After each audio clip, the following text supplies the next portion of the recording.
Salute to everybody. Coming through for another banger, Calisthenics workout complex, back with another live. Y'all just coming through. Let me know, hit that like for me. Where we at? Oh, dang, my bad. My bad, y'all. Almost got it though. You saw that kick? It was there. I used to play a little soccer back in the day, or football. Wherever y'all watching it from, we got a lot of analytics. Y'all may call it football because we got people over in Africa, over there in the Middle East, over there, y'all call it, football. But in America, we call it soccer. Appreciate y'all coming through. We got another good one. Y'all see the title. I don't talk about the age a lot over here on Calisthenics Workout Complex, but I'm over the 30s. I know I'm looking better than a lot of them 20-year-olds out there looking at the analytics. I know some of y'all young boys watching, but it's one of the workouts that keep me shredded over 30 years old. Because we got a pandemic of weak men out here. I feel, we talk about that a lot, but you're supposed to still stay in shape through, course the 20s, 30s, and 40s. You ain't just supposed to get older and get sloppy. You're supposed to get older and get better. So this is one of the workouts that keep me sharp, keep me strong, keep me nimble. It's a good one. It's a good one right here, man. We got 4 exercises. We're going to explain each one of them like we usually do. We're going to explain all 4 of them when it comes to the grips, the proper form, the model muscle connection, and the tempo, reps, and sets. Everything on there, okay? So make sure you hit that like for me, hit that salute. Make sure you just coming through. Give me a comment. Let me know where y'all raining from. It means a lot. Let me know where y'all raining from so I can be able to trail them. Australia in the building? Australia in the building, what's up? How you feeling, man? Appreciate you. Hit that like for me.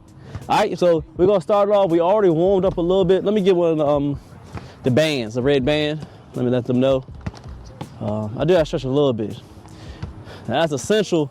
So of course, I'm over that 30. I stretch a lot more since I've been doing this calisthenics game for over 10 years. What I didn't do earlier in my career was stretch a lot. I stretched a little bit. It was just this. It was like this.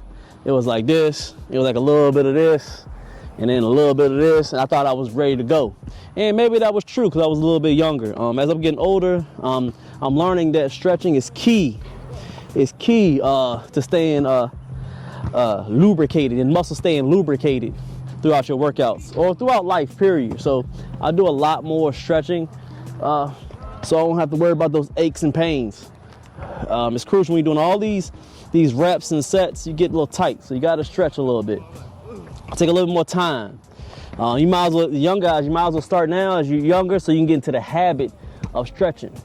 So we do a little bit of stretching. We're gonna stretch a little bit, stretch out a little bit more. Alex said let's wrestle.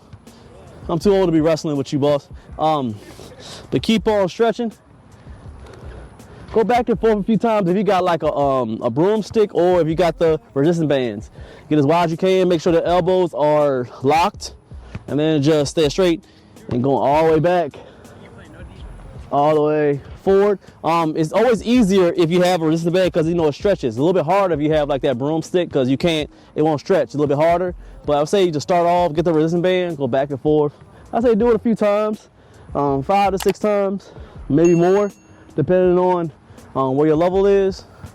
About 3-4 sets, you should be feeling good, especially with your joints and your shoulders. If you ain't got them shoulders no more, that rotator cuff is gone, you ain't gonna be able to participate in a lot of calisthenics workouts, All right, so I'm gonna put it to the side before we lose this joint. So I was gonna put it right on here, and it would have been gone. Shout out to who stole my last one at a park. All right, so we're gonna start off. Top of the essential when it comes to the pull-ups.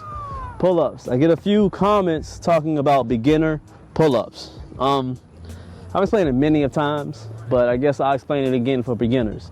When it comes to beginners, when you're doing pull-ups, I would traditionally get you to go on a parallel bar. They have one here. Basically, it's the pull-up, the dip bar. I would do Australian pulls to start off as a beginner. But if you don't have that, I would go to a gym and have an assistant pull-up machine. You've seen it before. You put the weight on there. You're able to put your knees on there, on your legs, and it'll help you assist to do pull-ups. If not, you just saw my resistance band. You're able to pull it over, put your foot in, and do pull-ups. That's if you're not comfortable with lifting your body. But I have plenty of videos on that. I still get comments about videos to do beginner pull-ups. You got to be able to stop being so lazy and search the catalog. All right, so we'll get some pulls. Thumb over, because we want to be able to really target our back. Thumbs over. Legs as straight as possible, like a pencil. We want to stay tight. We don't see you crossing your legs. I don't know where y'all started doing that from, but it's process. Hey, 79 in the building. Appreciate y'all. So you got thumbs over, and we're pulling. Now you're not worrying about so much when you're doing a pull-up. You're worrying about getting your bar, your chin over the bar.